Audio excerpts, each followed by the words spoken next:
Toxic cinema ಇಡೀ ಪ್ರಪಂಚದಾದ್ಯಂತ release ಆಗಿರೋದು. ಮಿಶ್ರ ಪ್ರತಿಕ್ರಿಯೆ ಪಡೆದಿರ್ಬೋದು, ಬಟ್ ಒಂದೊಳ್ಳೆ ಪ್ರಯೋಗ ಅಂತಲೇ ಹೇಳ್ತೀನಿ. ಪ್ರಯೋಗ ಅದು ಹೆಚ್ಚು ಕಡಿಮೆ ಆಗ್ಬೋದು, ಬಟ್ ಆ ಪ್ರಯೋಗ ಸೋಲ್ತಿಲ್ಲ, ಅದನ್ನು ನಾನು ಹೇಳೋಕ್ಕೆ ಇಷ್ಟಪಡ್ತೀನಿ. ಹೀಗಾಗಿ ಎಷ್ಟು ಗಳಿಸ್ತು, ಏನಾಯಿತು ಅನ್ನೋದ್ರ ಬಗ್ಗೆ ಈ ವಿಡಿಯೋ ಮಾಡ್ತಾಯಿದ್ದೀನಿ. ಎಲ್ರಿಗೂ ದೃಶ್ಯ ವೈಭವ ಯೂಟ್ಯೂಬ್ ಚಾನಲ್ಗೆ ಆತ್ಮೀಯವಾದ ಸ್ವಾಗತ. ಅಂದ್ಕೊಂಡಂತೆ ಆಗಸ್ಟ್ 26ನೇ ತಾರೀಕು ಇಡೀ ಪ್ರಪಂಚದಾದ್ಯಂತ ಯಶ್ ರವರ ಟಾಕ್ಸಿಕ್ ಸಿನಿಮಾ ಇಡೀ ಪ್ರಪಂಚದಾದ್ಯಂತ ಬಿಡುಗಡೆ ಆಗಿದೆ. ಐನೋ ನಾನು ನೋಡ್ತಾನೇ ಇದ್ದೀನಿ, ಸಿನಿಮಾ ನೋಡ್ಕೊಂಬಂದ್ರಲ್ಲ ತುಂಬ ನೆಗೆಟಿವ್, ಮಿಶ್ರ ಪ್ರತಿಕ್ರಿಯೆ. ಓಕೆ, ಕೆಲವ್ರಿಗೆ ಇಷ್ಟ ಆಯಿತು, ಇಷ್ಟ ಆಗಲಿಲ್ಲ, ವಾಟ್ ಎವರ್, ಅದೇನೇ ಇರ್ಬೋದು. ತುಂಬ ನೆಗೆಟಿವ್. ತೆಲುಗುದವ್ರೆ ಅಂದರೆ ಸಿಕ್ಕಾಪಟ್ಟೆ ನೆಗೆಟಿವ್. ಅದು ಯಾಕೆ ಆ ಥರ ಮಾಡ್ತಾರೋ ನಿಜವಲ್ಲ, ಒಂದೂ ಅರ್ಥ ಆಗ್ತಿಲ್ಲ ನನಗೆ. ವಾಟ್ ಎವರ್ ವಿಚಾರಗಳು ಏನೇ ಇರಲಿ, ಯಾಕೆಷ್ಟು ನೆಗೆಟಿವ್ ಮಾಡ್ತಾರೋ ಅರ್ಥ ಆಗ್ತಿಲ್ಲ. ಬಟ್ ಸಿನಿಮಾ ನೋಡಿದವ್ರು ಏನು ಇದೇನು ಕಳಪೆ ಸಿನಿಮಾ ಅಂತ ಹೇಳ್ತಾ ಇಲ್ಲ. ವಾಟ್ ಎವರ್, ಅದು ಅವರವರ ವೈಯಕ್ತಿಕ ಅಭಿಪ್ರಾಯ. ಸಿನಿಮಾದ ಕಥೆನ ನೀವು ನೋಡಿರ್ಬೋದು. ನೋಡಿದಾಗ ಏನಾಗುತ್ತೆ ಅಂದರೆ, ಈಗ ಕೆಲವರೆಲ್ಲ ಹೇಳೋದನ್ನು ಕೇಳಿದ್ದೀನಿ, ನಾನು ಇನ್ನೂ ಸಿನಿಮಾ ನೋಡಿಲ್ಲ. ಸಿನಿಮಾ ನೋಡಬೇಕು ಇವತ್ತು, ಈಗ ಸಂಜೆ ಇಲ್ಲ ಭಾನುವಾರ ದಿನ ನೋಡ್ತೀನಿ. ಬಟ್ ತುಂಬ ಜನ ಹೇಳೋದೇನೆಂದರೆ, ಇಲ್ಲ ಎಷ್ಟರವ್ರು ಯಾವುದೋ ಒಂದು ಭ್ರಮಾತ್ಮಕ ಲೋಕ ಸೃಷ್ಟಿಸ್ಬಿಡ್ತಾರೆ. ಆ ಮಗನ ಒಂದು ಪಾತ್ರದಲ್ಲಿ ಮಗ ಬರ್ತಾನೆ, ಅದು ಮಗ ನಿಜವೂ ಹೌದು, ಇಲ್ಯೂಷನ್ನು, ಆ ಭ್ರಮೇಲಿ ಸಿಕ್ಕಾಕೊಂಡ್ಬಿಡ್ತಾರೆ, ಅದೇನು ಎತ್ತ ಅಂತೇಳ್ಬಿಟ್ಟು ತುಂಬ ಜನ ಮಾತಾಡೋದು ನಾನು ಕೇಳ್ಪಟ್ಟೆ. ಯಾಕೆ ಈ ಥರದ್ದು, ಇದು ಸೈಕಲಾಜಿಕಲ್ ಥ್ರಿಲ್ಲರ್. ಸೊ ಕರೆಕ್ಟಾಗಿ ನೋಡಿದ್ರೇ ಈ ಸಿನಿಮಾ ಅರ್ಥ ಆಗೋದು. ಏನಾಗುತ್ತೆ ಅಂತಂದರೆ, ಆದರೆ ತುಂಬ ಜನ ಹೇಳೋದು ನಾನು ಕೇಳ್ತಾ ಇರೋದು, ಅದ್ರ ಬಗ್ಗೆನೇ ನಾನು ಹೇಳ್ತಾ ಇರೋದು. ಸೊ ಅವನು ಮಾಡಿರೋ ಪಾಪ ಕರ್ಮಗಳು ಅವನನ್ನೇ ಅವ್ನು ಕಾಡೋದಕ್ಕೆ ಶುರುವಾಗುತ್ತೆ.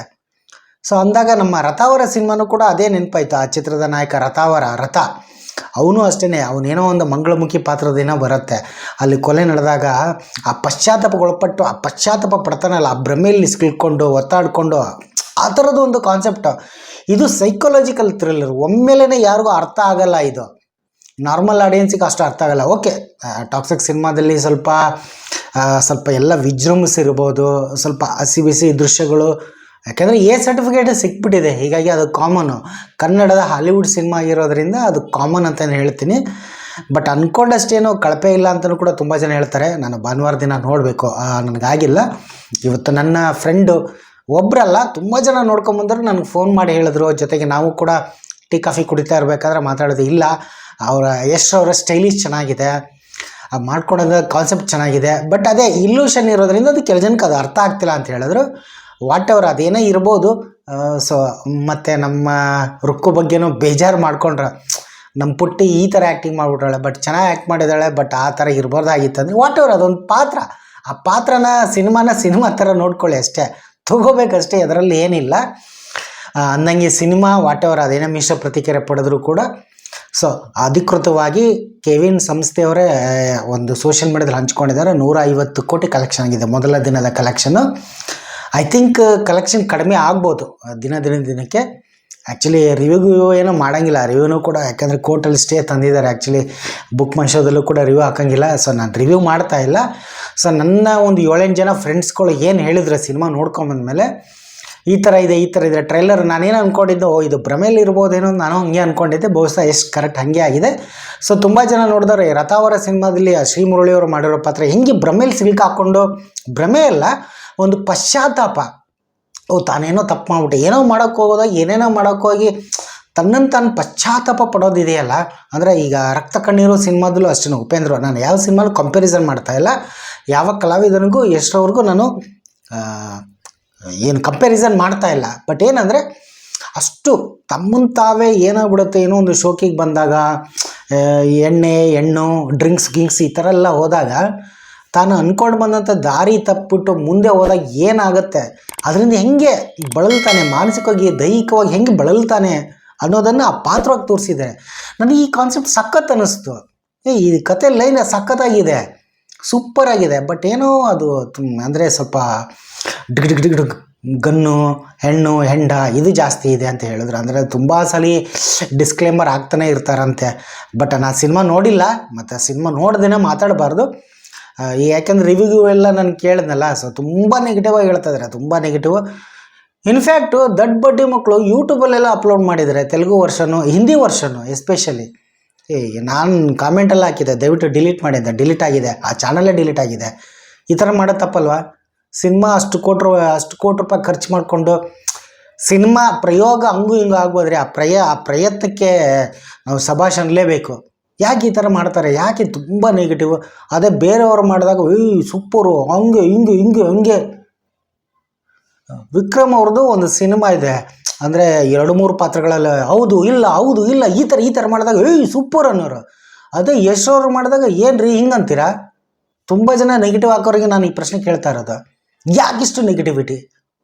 ಓಕೆ, ಸಿನಿಮಾ ನಿಮ್ಗೆ ಇಷ್ಟ ಆಗಲಿಲ್ಲ ಬಿಟ್ಬಿಡಿ, ಯಾವ ಪಾಠ ಇಷ್ಟ ಆಗಲಿಲ್ಲ ಬಿಟ್ಬಿಟ್ರೆ ಅದ್ರ ಬಗ್ಗೆ ಯಾಕ್ರಿ ಮಾತಾಡ್ತೀರಾ? ತುಂಬ ನೆಗೆಟಿವಿಟಿ. ಆಮೇಲೆ ಯೂಟ್ಯೂಬಲ್ಲಿ ಅಪ್ಲೋಡ್ ಮಾಡಿಬಿಟ್ಟವ್ರೆ ಹಿಂದಿಯವರು, ಟೆಲಿಗ್ರಾಮ್ ಆ್ಯಪಲ್ಲಿ ಕನ್ನಡನೂ ಬಂದಿದೆ. ಯಾಕೆ ಈ ಥರ ಒಂದು ಕನ್ನಡ ಸಿನಿಮಾ ಆ ಲೆವೆಲಲ್ಲಿ, ನಾನು ನಿಜ ಹೇಳ್ತೀನಿ, ಸಿನಿಮಾ ಸೋಲುತ್ತೋ ಬೀಳುತ್ತೋ ಬಾಕ್ಸ್ ಆಫೀಸ್ ಲೆಕ್ಕಾಚಾರ ವಾಟ್ ಎವರ್ ಅದೇನೇ ಇರಲಿ, ಯಶ್ ಅವ್ರು ಗೆದ್ದುಬಿಟ್ಟಿದ್ದಾರೆ ಅಂತಲೇ ಹೇಳ್ತೀನಿ. ಯಶ್ ಅವ್ರು ಗೆದ್ದಿದ್ದಾರೆ, ನಾನು ಅದ್ರ ಮಾತ್ರ ಎದೆ ತಟ್ಕೊಂಡು ಹೇಳ್ತೀನಿ. ನಾನು ಯಶ್ ಅವರ ಅಭಿಮಾನಿ ಅಂತಲ್ಲ, ನಾನು ಸಿನಿಮಾ ರಂಗದ ಅಭಿಮಾನಿ. ಯಶ್ ಅವರು ಯಾವತ್ತೂ ಗೆದ್ದಾಗ್ಬಿಟ್ಟಿದೆ. ಈ ಸಿನಿಮಾ ನೋಡಿ, ಬರೀ ಪ್ರಪಂಚದಾದ್ಯಂತ ನೀವು ಯಾವುದೇ ಮೆಟ್ರೋ ಸ್ಟೇಷನ್ಗೆ ಹೋಗಿರ್ಬೋದು, ಎಲ್ಲೇ ಹೋಗಿರಿ, ಮೆಟ್ರೋ ಸ್ಟೇಷನ್ ಅಂತಲ್ಲ, ಎಲ್ಲೇ ಹೋದರೂ ಯಶ್ ಅವರ ಕಟೌಟು, ಯಶ್ ಅವರ ಪೋಸ್ಟ್ಗಳು, ಆ ಟಾಕ್ಸಿಕ್ ಸಿನಿಮಾ ಪೋಸ್ಟ್ಗಳು, ಎಲ್ಲರೂ ಪ್ರತಿಯೊಬ್ಬರು ಟಾಕ್ಸಿಕ್ ಬಗ್ಗೆ ಮಾತಾಡ್ತಾರೆ. ವಾಟ್ ಎವರ್ ಅದು ಅವ್ರವ್ರಿಗೆ ಬಿಟ್ಟಿರೋದು. ಕೆಲವ್ರಿಗೆ ಸಿನಿಮಾ ಇಷ್ಟ ಆಗಿದೆ, ಕೆಲವ್ರಿಗೆ ಸಿನಿಮಾ ಇಷ್ಟ ಆಗಿಲ್ಲ. ಅದು ಅವ್ರವ್ರು ಹೆಂಗೆ ತೊಗೊಳ್ತಾರೋ ಹಂಗೆ.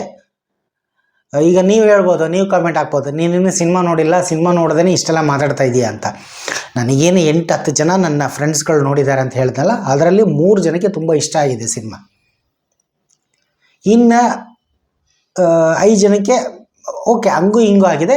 ಇನ್ನೊಬ್ಬರು ಮಾತ್ರ ರುಕ್ಮಿಣಿ ವಸಂತ್ ಅವ್ರು ಈ ಥರ ಮಾಡಬಾರ್ದಾಗಿತ್ತು ಅಂತ ಹೇಳಿದ್ರೆ, ಪ್ರಯೋಗ ಚೆನ್ನಾಗಿದೆ, ಒಂದು ಪ್ರಯತ್ನ ಚೆನ್ನಾಗಿದೆ ರೀ, ಅಂದರೆ ಆಡಿಯನ್ಸ್ಗೆ ಬಿಟ್ಟುಬಿಡ್ತಾರೆ. ಆ ಪ್ರಯತ್ನ ನನಗೆ ಅದು ಇಷ್ಟ ಆಯಿತು.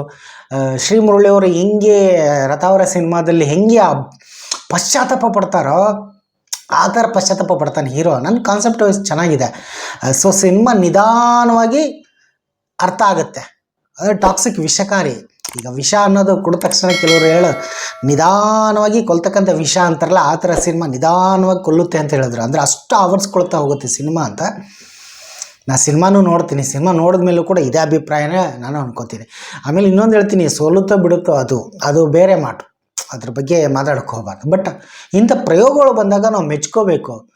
ಸೂಪರ್ ಇಂಥ ಪ್ರಯೋಗಗಳು ಮಾಡಿದ್ರಲ್ಲ ಅಂತ ಹೇಳಿ. ಸೊ ಸಿನಿಮಾ ಆಲ್ರೆಡಿ ಗೆದ್ದಾಗಿದೆ, ಎಷ್ಟವರು ಗೆದ್ದಾಗಿದೆ. ಇನ್ನು ಅವರ ರಾವಣ ಸಿನಿಮಾ ಅಂದರೆ ರಾವಣ ಅಲ್ಲ, ರಾಮಾಯಣ ಸಿನಿಮಾದ ಬಗ್ಗೆ ತುಂಬ ನಿರೀಕ್ಷೆ ಇದೆ. ಹಿಂದಿ ಸಿನಿಮಾದ ಮೇಲೆ ಅದಿಂದ್ರೂ ಪಕ್ಕ ಅದು ವರ್ಲ್ಡ್ ವೈಡ್, ಅದು ಕೂಡ ವರ್ಲ್ಡ್ ವೈಡ್ ಸಿನಿಮಾನೇ, ಅದು ಪ್ಯಾನ್ ಇಂಡಿಯಾ ಸಿನಿಮಾನೇ. ಸೊ ಇದು ಕೂಡ ವಾಟ್ ಎವರ್ ಅದೇನೇ ಇರೋದು. ಬಟ್ ಒಂದು ಏನು ಅಂದರೆ 6 ಗಂಟೆಗೇ ಶೋ ಶುರುವಾಗಿ ಜನ ಬಂದು ನೋಡಿ, ಕೆಲವರೆಲ್ಲ ಬೇಕಂತಲೇ ನೆಗೆಟಿವ್ ರಿವ್ಯೂ ಹಾಕೋರಿದ್ದಾರೆ. ದಯವಿಟ್ಟು ಆ ಥರ ಹೇಳೋಕ್ಬೇಡಿ, ಹಾಕಬೇಡಿ ಅಂತಲೇ ನಾನು ಹೇಳ್ತಾ ಇರೋದು. ಸೊ ಸಿನಿಮಾ ನೋಡ್ತೀನಿ, ಸಿನಿಮಾ ನೋಡ್ದೇ ನಾನು ಮಾತಾಡೋದು ಕೂಡ ತಪ್ಪಾಗತ್ತೆ. ಇರಲಿ, ನೀವು ಮತ್ತೆ ಕಾಮೆಂಟ್ ಹಾಕಬೇಡಿ ನೆಗೆಟಿವ್ ಆಗಿ. ಬಟ್ ನಾನು ಹೇಳೋದು, ಇನ್ಸ್ಟಾಗ್ರಾಮು ಫೇಸ್ಬುಕ್ ಎಲ್ಲಿ ನೋಡಿದ್ರು ತುಂಬ ನೆಗೆಟಿವ್.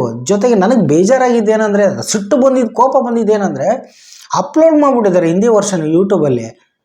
ಇದು ತುಂಬ ಅಪರಾಧ. ಇದು ಅವ್ರ ಶಿಕ್ಷೆ ಆಗಬೇಕು. ಟೆಲಿಗ್ರಾಮಲ್ಲೆಲ್ಲ ಬಂದುಬಿಟ್ಟಿದೆ, ಅವನ್ನೆಲ್ಲ ಬ್ಯಾನ್ ಮಾಡಬೇಕು. ಯಾಕೆ ಈ ಥರ ಮಾಡ್ತಾರೆ?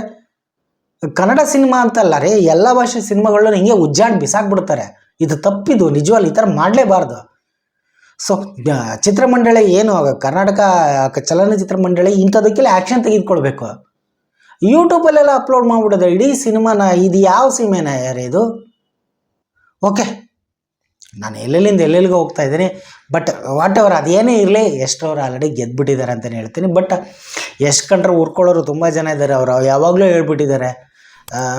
ವಾಟ್ ಎವರ್ ಅದೇನೇ ಇರಲಿ, ಮ್ಯಾಟ್ರ್ ಎಲ್ಲೆಲ್ಲಿಗೋ ಹೋಗ್ತಾ ಇದೆ. ಸೊ ನನಗೆ ಅನಿಸಿದ್ದೇನೆಂದರೆ, ಈ ಥರದ ಸಿನಿಮಾಗಳು, ರಕ್ತ ಕಣ್ಣೀರಾಗಿರ್ಬೋದು, ರಥಾವರ ಸಿನಿಮಾಗಳು, ಸೊ ನಾಯಕ ಪಶ್ಚಾತ್ತಾಪ ಪಡೋದಿದೆಯಲ್ಲ, ತಾನೇನೋ ಮಾಡೋಕ್ಕೆ ಬಂದು ತಾನು ಏನೇನೋ ಮಾಡಿ ಅಪರಾಧ ಮಾಡಿದಾಗ, ಅರೆ ಹಿಂಗಾಗೋಯ್ತು, ಏನಾಗೋಯ್ತು, ತಪ್ಪಾಗೋಯ್ತು.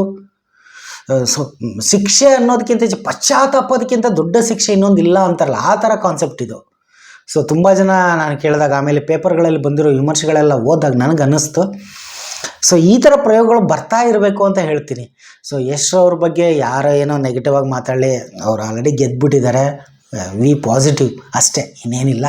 ಸೊ ಯಾರ್ಯಾರು ಸಿನಿಮಾ ನೋಡಿದ್ದೀರಾ, ನಿಮ್ಮ ಅನಿಸಿಕೆ ಅಭಿಪ್ರಾಯಗಳನ್ನು ಹಂಚ್ಕೊಳ್ಳಿ ಅಂತ ಹೇಳ್ತೀನಿ. ಸೊ ನಾನು ಮಿಸ್ ಮಾಡ್ತೇನೆ, ಸಿನಿಮಾ ನೋಡ್ತೀನಿ. ಒಂದು ಪ್ರಯೋಗ ಅಂದಾಗ ಪಾಸಿಟಿವ್ ನೆಗೆಟಿವ್ ಎಲ್ಲನೂ ಬರುತ್ತೆ, ಏನು ಮಾಡೋಕ್ಕಾಗಲ್ಲ, ಎಲ್ಲರನ್ನೂ ಮೆಚ್ಚಿಸೋಕ್ಕಾಗಲ್ಲ. ಬಟ್ ನಾನು ಹೇಳೋದು, ನಿಮ್ಗೆ ಇಷ್ಟ ಆಗಲಿಲ್ಲ ಅಂದರೆ ಬಿಟ್ಬಿಡಿ ಅಂತ ನಾನು ಹೇಳ್ತಾರೆ. ಅದ್ರ ಬಗ್ಗೆ ಮಾತಾಡೋಕ್ಕೆ ಹೋಗಬೇಡಿ ಅಷ್ಟೇ, ಇನ್ನೇನಿಲ್ಲ. ಸೊ ನಿಮಗೇನು ಅನಿಸುತ್ತೋ ಕಾಮೆಂಟ್ ಮಾಡಿ. ಹಾಗೆ ಈ ಚಾನಲನ್ನು ಸಬ್ಸ್ಕ್ರೈಬ್ ಮಾಡಿ ಅಂತ ಕೇಳ್ಕೊತೀನಿ. ಎಲ್ರಿಗೂ ಧನ್ಯವಾದಗಳು.